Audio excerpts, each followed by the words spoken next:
Hola a todos, mi nombre es Jorge Daniel Balcázar Ramos y hoy vengo a hablarles sobre Comercio y Negocios Internacionales, módulo 1 de examen de grado de la Universidad UTEPSA. Vamos a tocar puntos como comercio internacional, tipo y clasificación de exportaciones, regímenes de exportación e importación, globalización, integración económica, negociación internacional, e-commerce, política comercial e instrumentos del comercio internacional.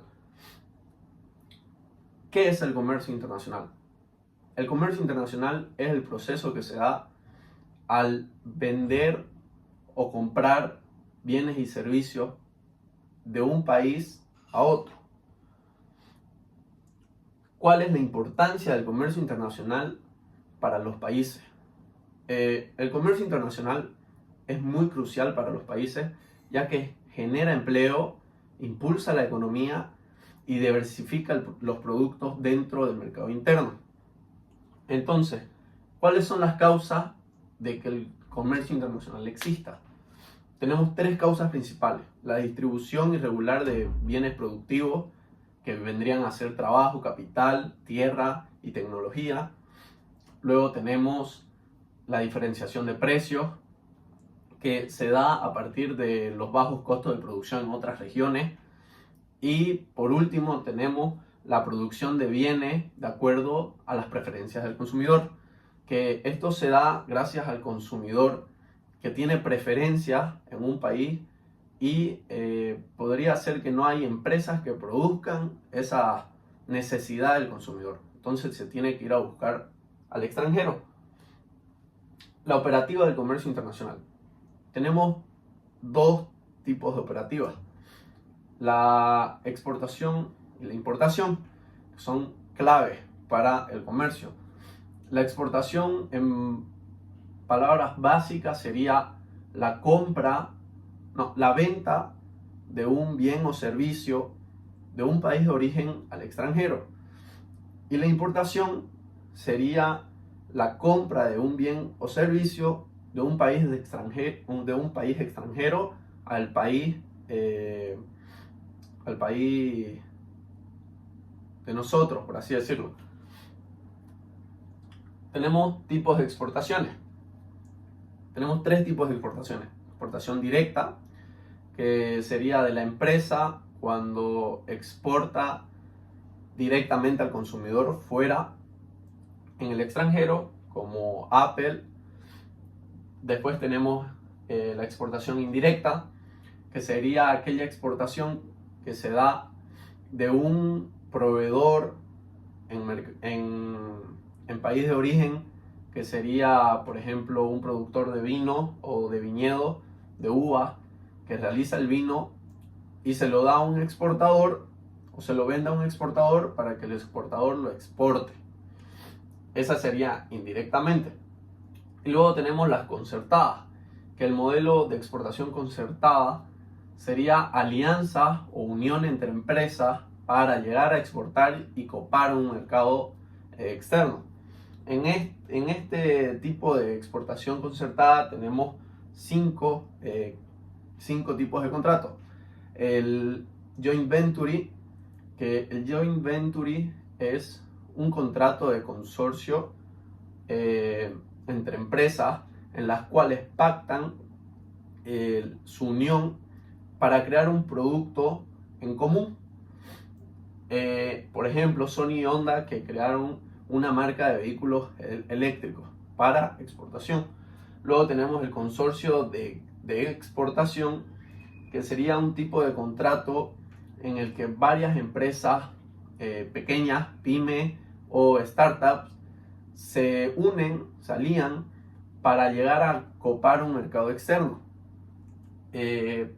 Como Asocafé en Bolivia, que sería la asociación de cafeteros que exportan al exterior. En el consorcio de exportación, las empresas no comparten riesgos entre sí y siguen siendo independientes. En cambio, en el joint venture se unen y al haberse unido comparten inversión, comparten riesgo y comparten la la inversión para la introducción al mercado.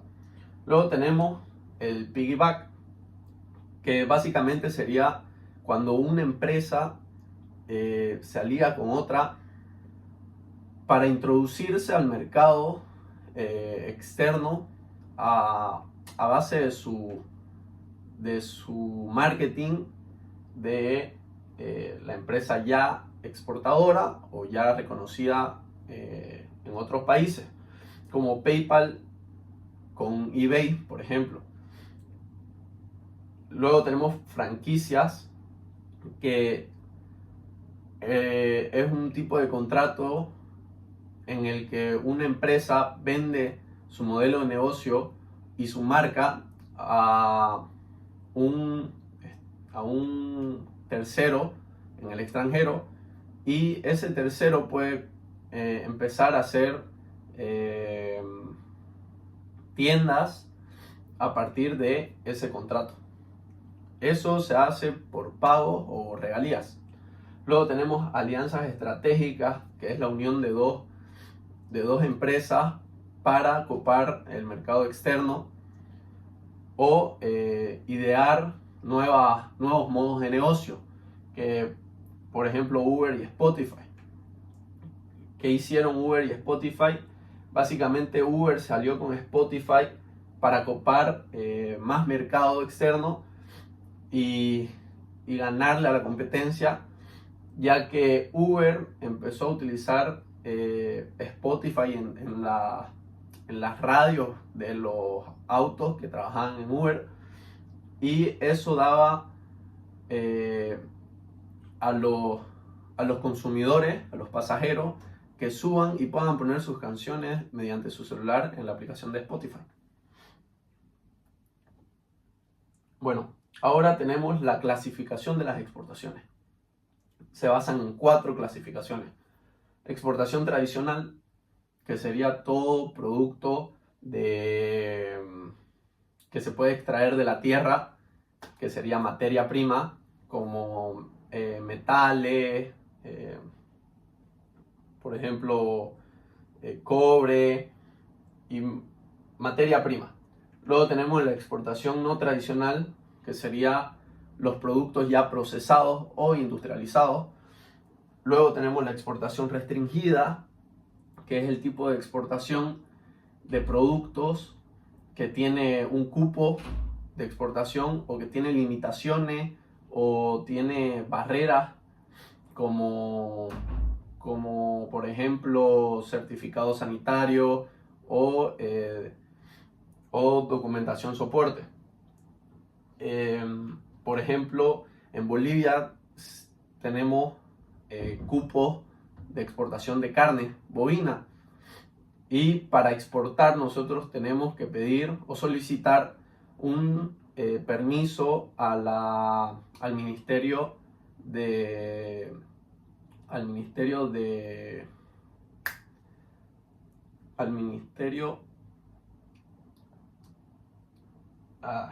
la exportación no restringida.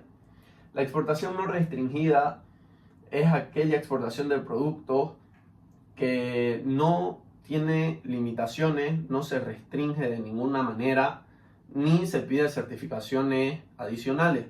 Es ese tipo de producto el cual, simplemente siguiendo las leyes y las normas de exportaciones, se puede exportar. Bueno, tenemos las modalidades y régimen de exportación, que son 3. Exportación definitiva, que es el tipo de exportación el cual se logra vender el producto fuera del país, a un país extranjero, sale del país de origen, entra al país de destino y se consume en el país de destino. Luego tenemos la exportación temporal, que serían 2. Exportación temporal para reimportación en el mismo estado, y exportación temporal para perfeccionamiento.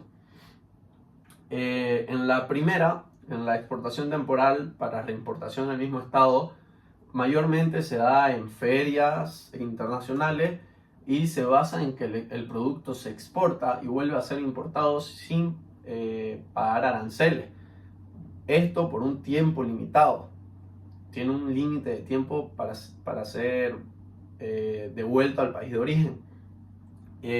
La condición es que no tiene que haber sufrido ningún tipo de cambio ni una modificación. Y la exportación temporal para perfeccionamiento es aquella exportación en la que sale del país de origen la mercancía, ingresa al país de destino y se modifica o se perfecciona y vuelve a ser importado en el país de origen. En este caso sí se paga un gravamen, un arancel, se paga, pero es al valor agregado. A ese producto, a ese valor que se le añadió al producto, se paga el arancel. Y luego tenemos la exportación en consignación, que es aquella exportación que se da a través de un distribuidor o un socio en el país extranjero. Entonces, luego tenemos los regímenes de importación, que básicamente es lo mismo, pero siendo de país extranjero, entrando o ingresando a país nacional. Tenemos la importación definitiva, que es aquella importación que se hace de un país de origen al país de destino. Entonces nosotros compramos el producto, lo ingresamos al país y se consume dentro de nuestro país.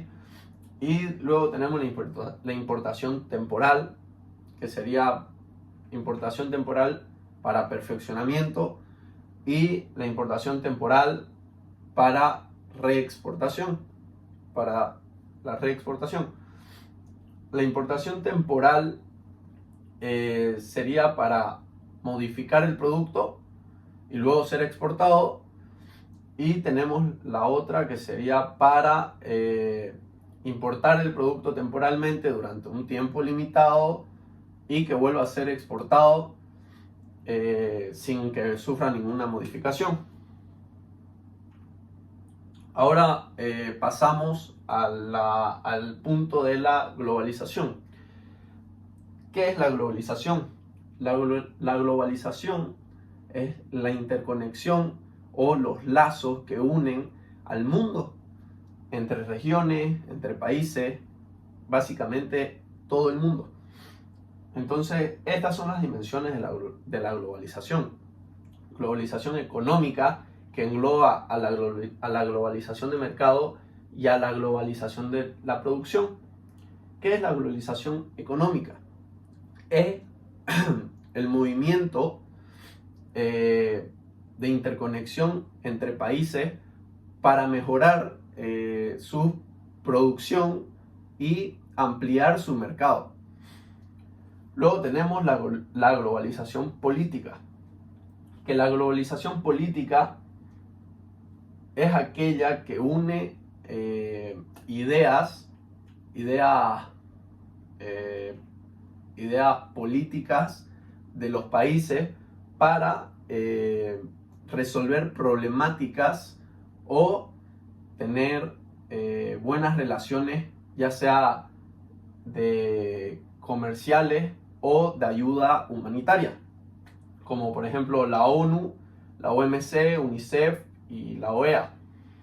Luego tenemos la globalización sociocultural, que es aquella globalización que nos hace conocer y nos hace conocer nuevas culturas, nuevos idiomas, y nos enseña más de cerca las otras regiones del mundo. Y por último tenemos la globalización tecnológica, que básicamente es aquella globalización que en estos tiempos se ha engrandecido a pasos enormes, ya que nos ayuda a la comunicación, nos facilita la comunicación entre regiones, entre países, y esto Además, también se da el comercio